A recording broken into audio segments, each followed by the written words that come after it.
की नाही? खरंय. बरोबर आहे. पण देवी नवसाला पावते म्हणजे मुळात देव नवसाला पावतो का ह्याबद्दल आपलं काय म्हणणं खरं आहे? सांगू म्हणजे का? नवस आणि देव. देव नवसाला पावत असताना तर बरं झालं असतं. मग सीमेवरती सैन्य ठेवायची जरूर नव्हती, हॉस्पिटलमध्ये डॉक्टर ठेवायची, शिक्षक कशाला पाहिजे होतं? मग नवस बोलायचा मुलगा पास होतो. देव नवसाला हे कलियुग आहे हो. नवसाला देव पावत नाही. फक्त देव मेहनतीला पावतो. जर कष्ट केले, मेहनत केली तिसं योग्य दिशेने, तर देव पावतो, आपल्याला यश देतं. आणि खरं सांगू का, खगोलशास्त्राचा अभ्यास केल्यानंतर लक्षात येतं आपण नगण्य आहोत. स्वतःला किती मोठे समजतो, माझं आयुष्यभर करतो. तेव्हा ईश्वर पूजा, ईश्वराचे गुण आपल्या अंगी यायला पाहिजेत, यासाठी करायची. आणि नवस बोलून देव प्रसन्न होत नाही, हे समजून घ्यायचं.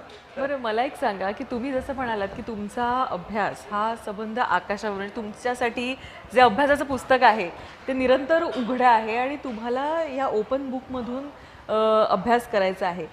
विषय असा आहे की आपण म्हणतो की आपलं आयुष्य आपलं भविष्य हे ग्रहांवर अवलंबून आहे.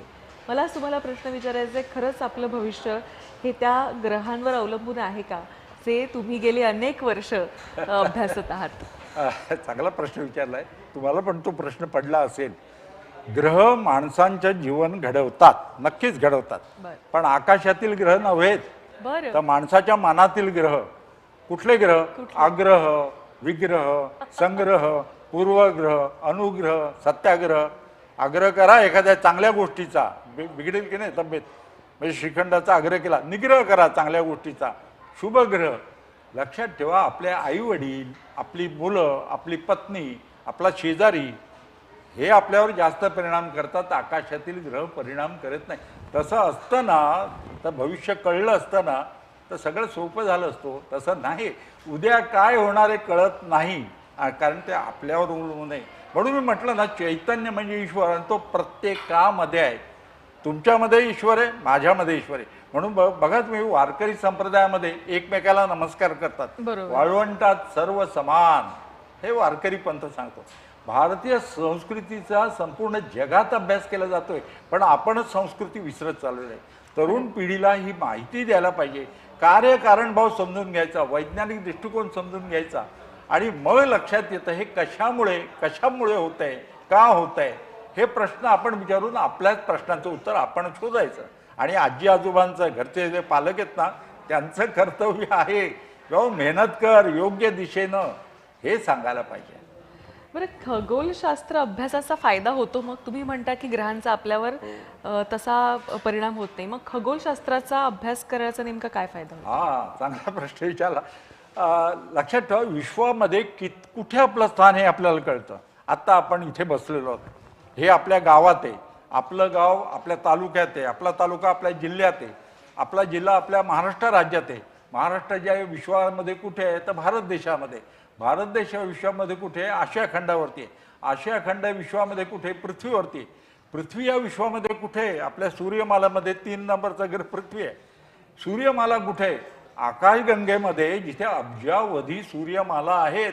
म्हणजे अब्जावधी सूर्यमाला असलेली आकाशगंगा ही तरी कुठे आहे? पुन्हा प्रश्न केला तर ती अशा ठिकाणी आहे, अब्जावधी आकाशगंगा. म्हणजे अब्जावधी आकाशगंगा, त्याच्यात आपली सूर्यमाला, त्याच्यामध्ये 3 नंबरचा ग्रह पृथ्वी, त्याच्यावरती आशियाखंड, त्याच्यामध्ये भारत देश, त्याच्यामध्ये महाराष्ट्र, त्याच्यामध्ये आपलं गाव ने आपण आहोत.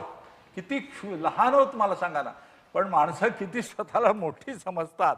हा, हे एक फायदा. दुसरे अंतर बघा ना, चंद्र 3,84,000 किलोमीटर आहे, सूर्य 15 कोटी किलोमीटर आहे.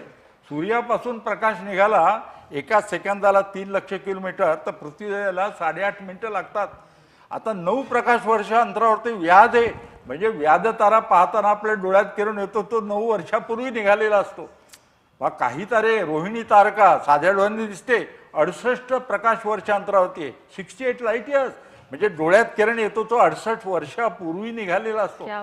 काही तारे तर 1500 प्रकाश वर्ष अंतरावरती. तुम्ही मला सांगा, एवढ्या दूरवरचं पाहिलं तर दूरदृष्टी का नाही प्राप्त होणार?